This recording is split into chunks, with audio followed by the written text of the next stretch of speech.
A'udzubillahi minasyaitonirrajim. Bismillahirrahmanirrahim. Alhamdulillahirabbil alamin wassalatu wassalamu ala sayyidina Muhammad wa ala alihi washabbihi ajmain.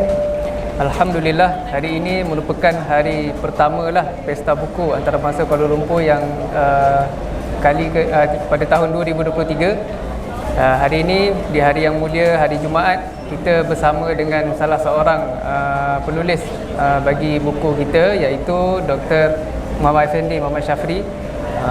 Beliau merupakan pensyarah di Universiti Islam Antarabangsa Cawangan Kuantan, dan beliau telah menerbitkan bersama kami beberapa buah buku berkaitan perubatan Melayu, dan yang paling terbaru yang kita terbitkan ialah Kebun Raja-Raja yang ada di depan ni. Ini kita terbitkan pada tahun lepas. Jadi hari ini kita akan berbicara sedikit sebanyaklah tentang buku ataupun naskah perubatan Melayu ni. Jadi doktor boleh test mic dulu. Okay. Assalamualaikum warahmatullahi wabarakatuh. Bismillahirrahmanirrahim. Alhamdulillahirabbil alamin wassalatu wassalamu ala asyrafil anbiya'i wal mursalin wa ala alihi wa sahbihi ajma'in, amma ba'd. Okey, baik. Okay, kita sembang-sembang sajalah doktor. Okay. Jadi pertama-tamanya tentang buku Kebun Raja-Raja ni. Kebun Segala Raja-Raja. Kebun Segala Raja-Raja. Iaitu sebuah naskah yang diterbitkan oleh yang dikarang oleh Syekh Nuruddin Ar-Raniri, kan.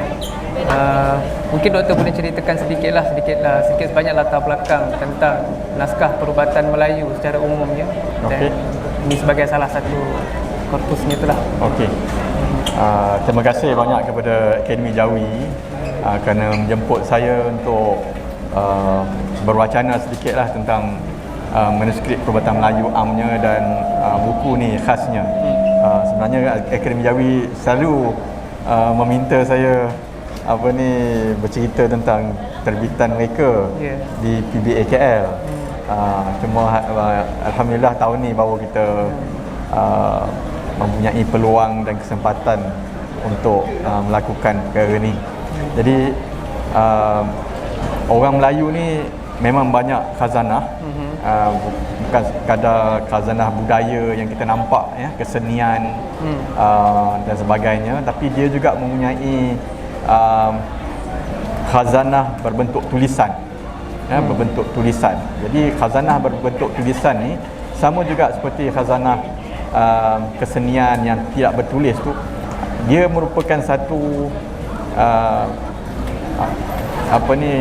bukti bahawa orang Melayu ni mempunyai peradaban. Peradaban yang tinggi.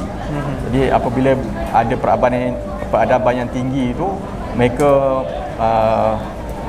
mempunyai keinginan untuk berkongsi, untuk mewariskan ilmu pengetahuan yang mereka telah ketahui itu, antaranya dalam bentuk penulisan. Penulisan itu kita panggil manuskrip, dan salah satu manuskrip yang mempunyai jumlah yang banyak adalah manuskrip sains. Manuskrip sains. Dalam maksud sains tu adalah ilmu seperti ilmu perubatan, ilmu matematik, ilmu falak. Ini semua ilmu-ilmu sains. Dan saya ingat dalam 20 tahun yang lepas, ilmu sains ni telah masih digolongkan dalam ilmu kesusasteraan. Saya ingat Dr. Harun Makpiah lah yang mula-mula sekali menulis bahawa ada satu bidang lain, iaitu bidang manuskrip sains. Dalam bidang manuskrip sains ni, yang paling banyak bilangannya adalah kitab perubatan. Kitab perubatan. Kitab perubatan, atau setengah orang memanggilnya sebagai kitab tip.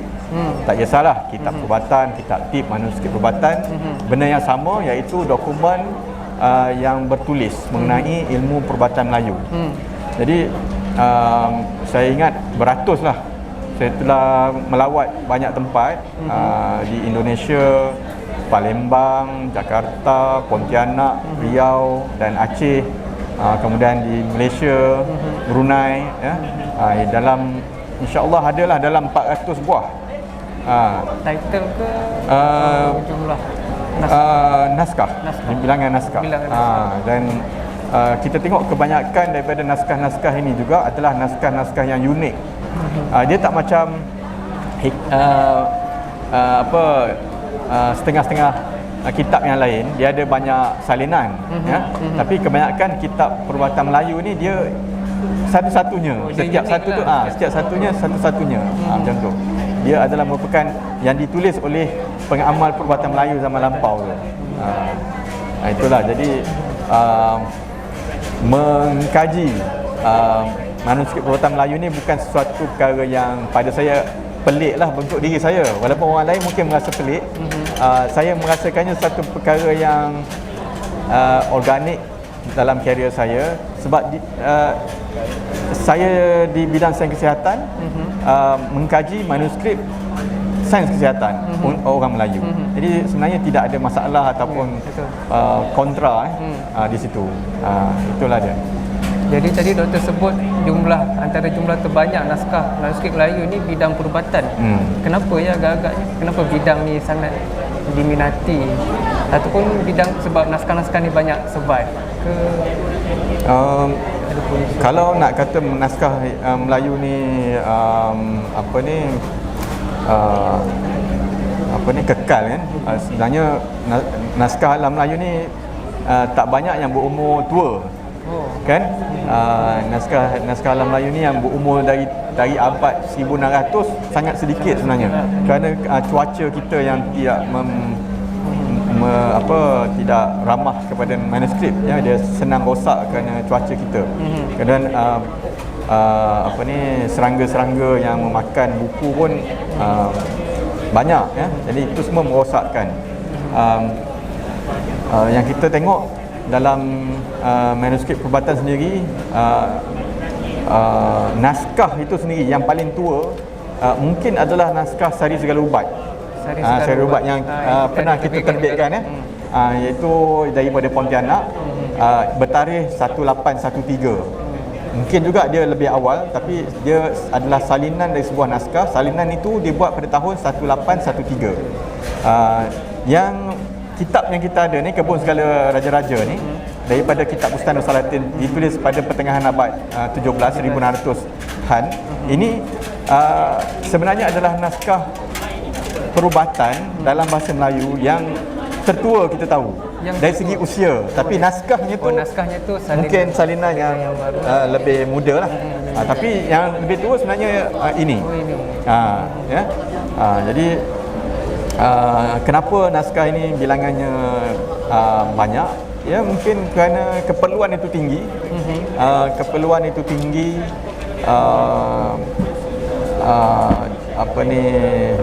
Maka banyak pengamalnya, dan nilai pengetahuan itu tinggi, maka harus diwarisi, harus ditulis.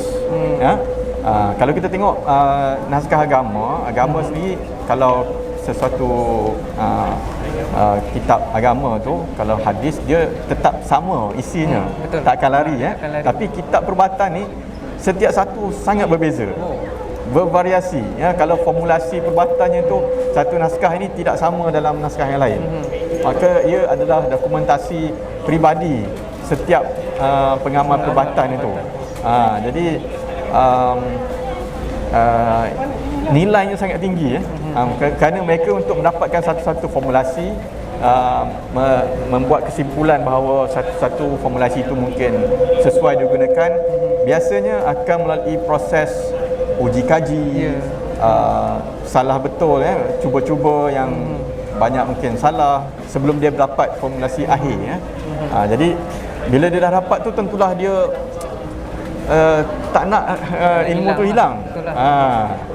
Okay, dia tak sama macam ilmu pengetahuan yang lain. Jadi balik pada naskah Bustanul Salatin, naskah yang tertua, macam mana doktor boleh jumpa naskah ni? Salinannya ni lah, dan keunikannya lah salinan Bustan yang ini. Bustanul Salatin itu sendiri karangan Al-Raniri, iaitu satu watak, satu tokoh, satu ilmuwan yang rasanya terkenal. Semua orang kalau mengatakan diri dia orang Melayu, mengatakan diri dia pengkaji peradaban Melayu, kalau tak kenal Al-Raniri, tak kenal, bukan pengkaji, tak sah lah, kan. Tak sah. Jadi bila kita bercakap tentang peradaban Melayu ni, kita bukan bercakap tentang penulis tu mesti orang Melayu.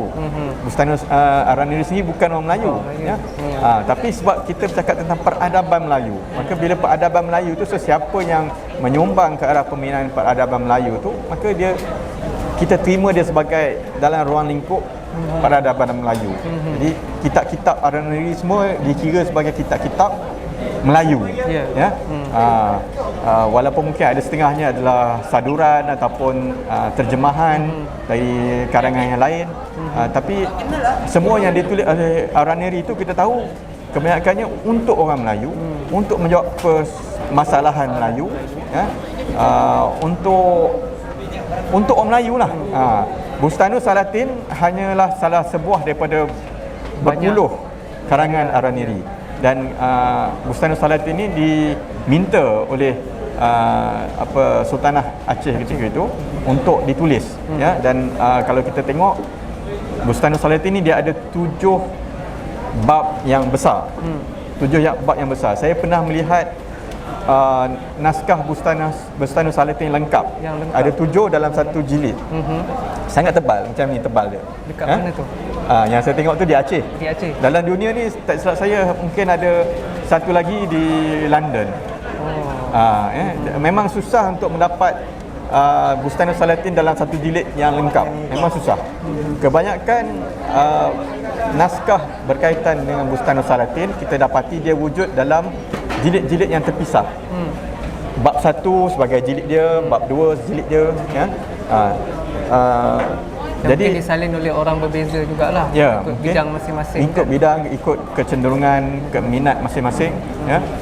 Sebab setiap bidang, setiap bab itu perkaranya berbeza, ya. Jadi bab ke-7, bab terakhir dalam Bustanus Salatin itu adalah bab tentang ilmu perubatan. Jadi saya ke Aceh tahun 2013 menyertai sebuah persidangan di sana.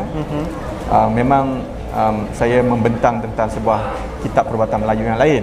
Kemudian saya berkenalan dengan kawan saya lah, Bapak Herman dari Universiti Islam Araniri. Jadi dah berkenalan, kemudian ada melawat ke sebuah muzium perpustakaan, namanya Muzium Perpustakaan Ali Hashmi di Banda Aceh. Di mana di situ saya lihat sebuah naskah bertajuk Ar-Rahmah Fitib, yang juga telah kita terbitkan bersama. Jadi Sari Segala Ubat 2019, Ar-Rahmah Fitib 2017, ya, 2017. Jadi Ar-Rahmah Fitib itu saya tengok naskahnya menarik, tebal, lebih 250 muka surat. Lalu saya mencadangkan kepada Pak Herman bagaimana kalau kita bekerjasama untuk memohon geran dan mengkaji naskah ni. Walaupun Aceh ni kita tahu satu peradaban Melayu yang hebat, ya, mengeluarkan banyak kitab-kitab pelbagai jenis, pelbagai ilmu, tapi dalam kitab perubatan belum ada lagi masa tu. Belum ada lagi. Masa itu belum ada. Jadi saya kata pada Pak Herman, bagaimana kalau kita kaji Ar-Rahmah ni untuk memberikan satu contoh bahawa di Aceh ada kitab perubatan juga. Jadi beliau bersetuju dan kami mengajukan permohonan kepada The Islamic Manuscript Association. Dan alhamdulillah berjaya mendapat geran penyelidikan. Ketika menjalankan kajian terhadap naskah Ar-Rahmah tu, saya mendapati bahagian tengah naskah itu dia seperti tak ngam, tak masuk. Dia ada macam kenapa cara penulisan dia berbeza, walaupun tulisan tu sama. Saya ingat orang yang sama.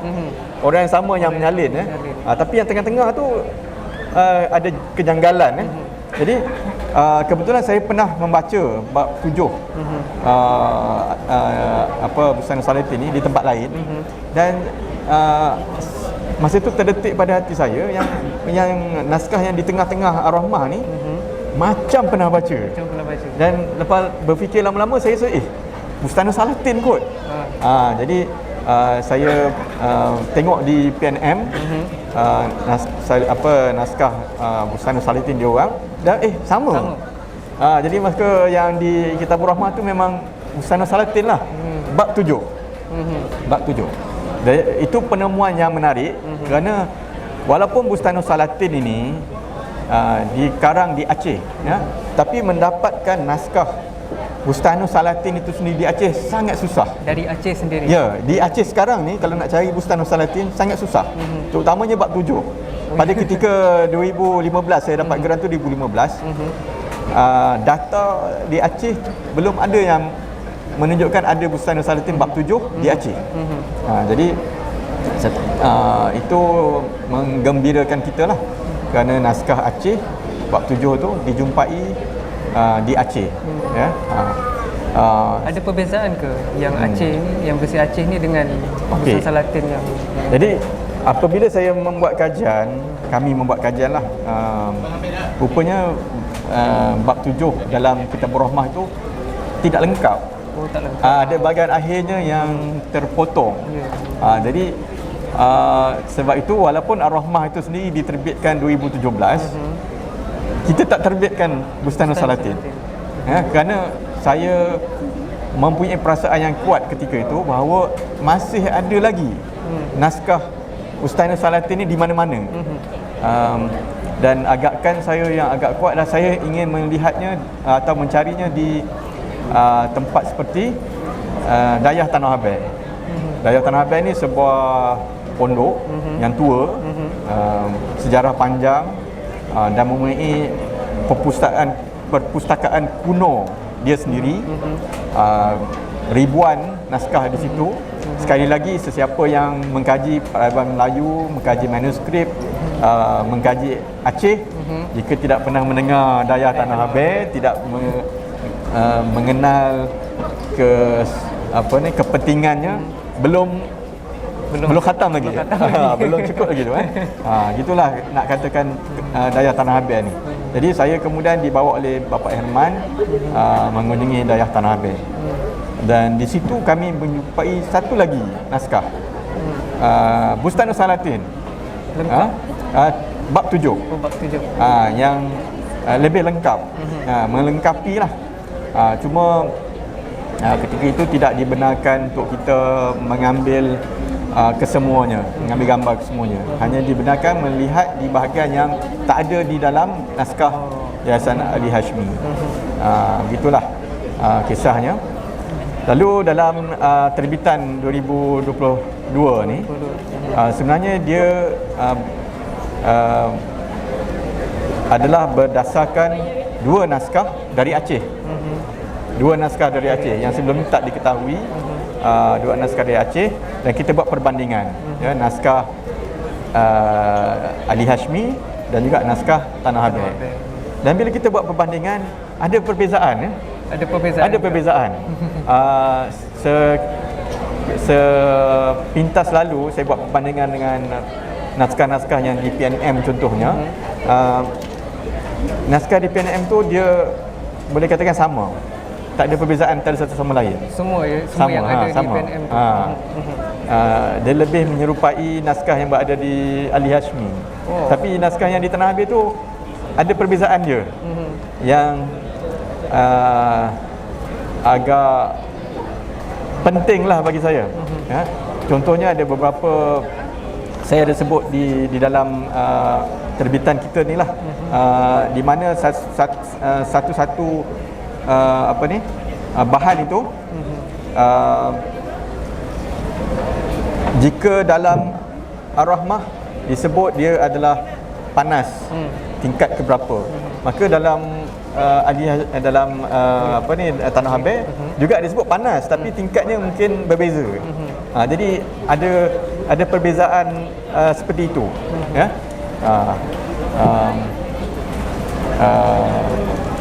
Menunjukkan bahawa ada dua penyalin di Aceh, dan penyalin ini salah seorang daripada mereka merasakan dia mungkin dia telah buat uji kaji lain dan perlu untuk memperbaiki, ya. Dia tidak sekadar mengambil verbatim ataupun apa adanya dari teks tu. Dia malahan ada sebuah kritikan, ya, oleh penyalin yang itu terhadap terhadap kitab bab 7 ya.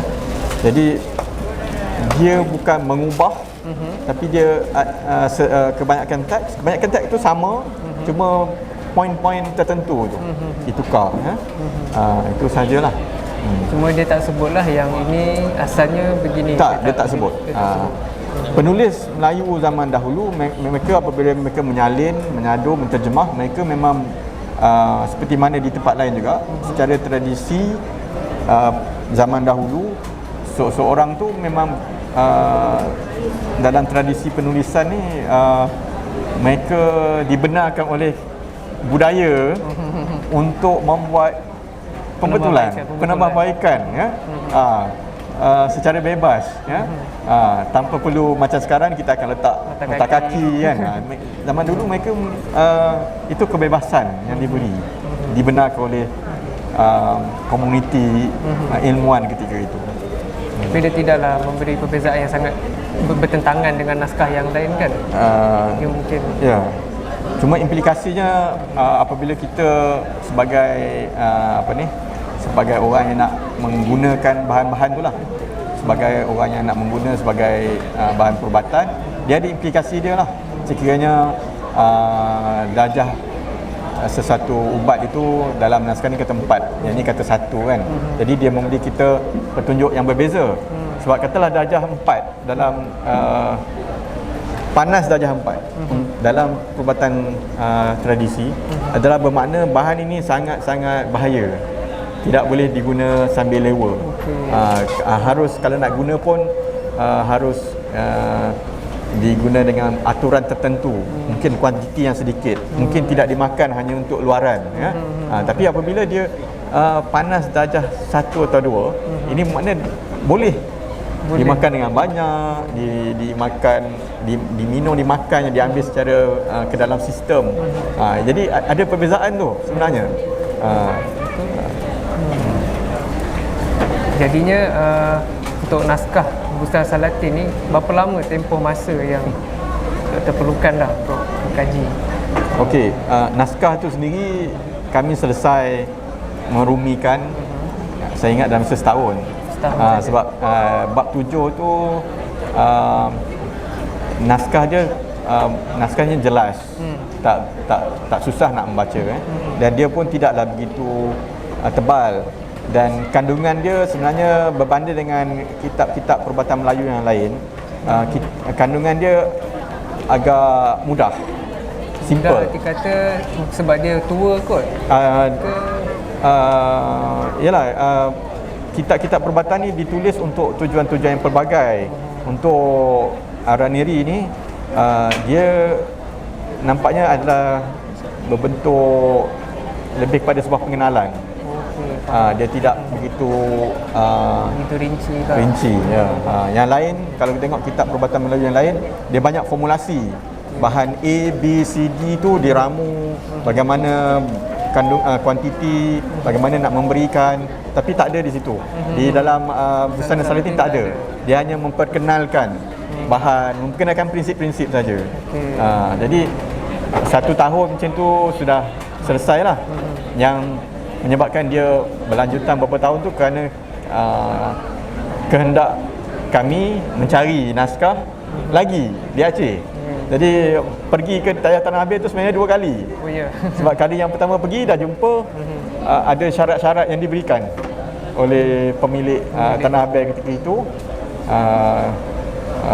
Asalnya dia memang tak bagi langsung lah. Jadi saya pujuk-pujuk, kemudian terkeluar daripada percakapan ketika itu, kenapa datang seorang, kenapa tak bawa isteri, kenapa tak bawa anak. Jadi saya cakap kerana anak masih kecil, susah nak jalan. Jadi dia kata kalau nakkan yang lain-lain ni, yang nak ambil gambar semua ni, nanti datang lagi dengan isteri dengan anak. Jadi okeylah tu kan. Jadi dalam lawatan saya yang berikutnya, saya bawalah anak saya dengan isteri saya sekali. Dan ketika diminta dalam lawatan kedua tu, asalnya tidak diberi juga. Lalu saya bagi tahulah bahawa dulu tahun lepas saya datang, syaratnya begini-begini. Jadi Di semak betul tak saya datang sekian-sekian tarikh dalam buku catatan. Memang ada nama saya. Barulah diberi. Jadi itulah apa ni, nak kata bukan halangan lah, tapi pernak-pernik ataupun sejarah perjalanan buku ni ya. Itulah.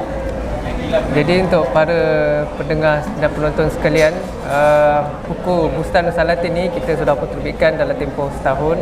Jadi bolehlah dapatkan di Akademi Jawi Malaysia, sama ada secara online di dalam talian di Shopee, ataupun secara fizikal di kedai buku di Akademi Jawi Malaysia di Bandar Puteri Bangi.